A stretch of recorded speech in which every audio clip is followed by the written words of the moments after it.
My friend Pedro is the closest I've ever felt to playing a Deadpool game.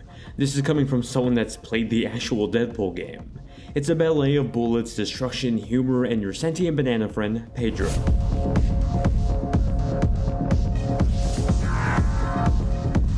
For the sake of not spoiling any surprises, I'll try to only scratch the surface of my friend Pedro's narrative. You play as this nameless assassin who has lost their memories now following the orders of his friend, a banana named Pedro.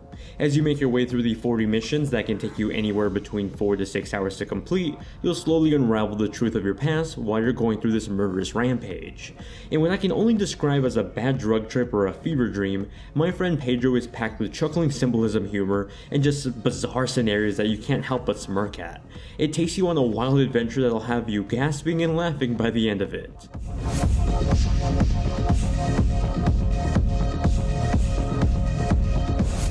At its core, my friend Pedro is a 2D platformer shooter with an incredible amount of control. Traditional gameplay will have you running through levels, shooting any enemy in sight, platforming your way to safety, and dodging bullets along the way. A ton of games have done this before, but what makes my friend Pedro stand out is its ability to integrate the slowdown meter that feels ripped out of a popular action flick.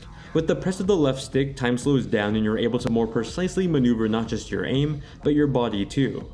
Suddenly you're doing flips mid-air, rotating to dodge bullets while double aiming at 2 guards on separate ends of the screen. It's absolutely bananas and a ton of fun. Shooting combat is the constant throughout the gameplay. You fire your primary weapon with the right shoulder button, all while aiming with the right stick. It feels like a twin-stick shooter, only now in a side-scroller view. With the press of the left shoulder button, you can also lock onto enemies or interactable objects scattered throughout the stage that play a bigger role in the overall platforming.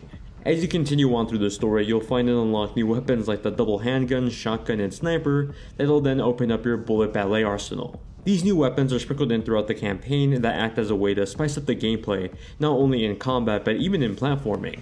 It's impressive just how much my friend Pedro manages to integrate its gameplay features into moments you wouldn't normally expect them. Let's take the platforming for example. It's heavily focused on physics-based puzzles that'll have you rolling, wall jumping, and even using your gun to shoot levers across the screen. These are just the core mechanics that then get fleshed out with just about every new level or section of levels. I was pleasantly surprised with every new platforming mechanic that was introduced. Just when I thought I was done seeing anything new, something entirely different would be introduced, like lasers, shields, or a skateboard that then changed up gameplay entirely.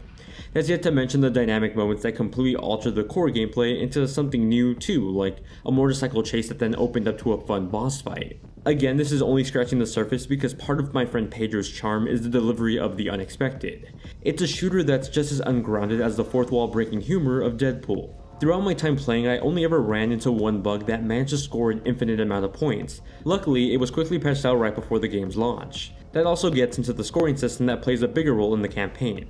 As you perform all these crazy acrobatic kills and moves, you'll earn points for your style and time to completion that then tally up to a final score. These are then uploaded to the online leaderboard categorized by the difficulty option you have set. While there isn't any form of direct multiplayer at the moment, it was fun to try to improve my score and beat out my other reviewer friends who were also playing. If you're into getting the best score, then this will pretty much be your main incentive to replay the campaign.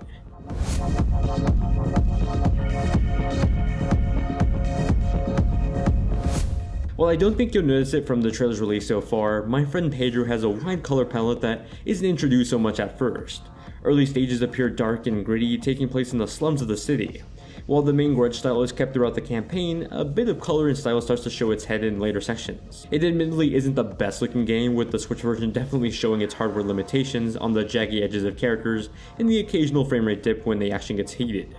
Is it playable and acceptable though? It is, but if you're a purist that wants 4K 60 or even just 1080p 60 performance, PC is definitely the way to go for this one. Playing on a larger TV, those jaggies become much more noticeable on the Switch, so my preferred way to play was actually in handheld mode. On the smaller display, things look a bit sharper even when running at a lower resolution. With that said, even with the average so looking visuals, my friend Pedro admits this charm to it that somehow looks better because of just how average it looks.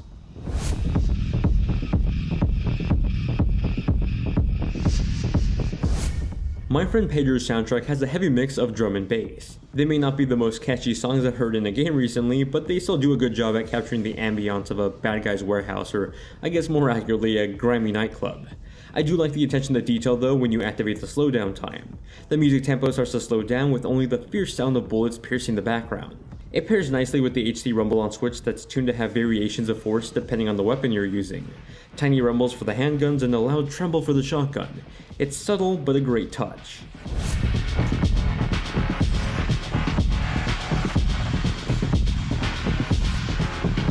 Seeing the evolution of the 5-year-old prototype to the final game, I'm happy to see my friend Pedro finally get released and actually live up to the initial reveal hype.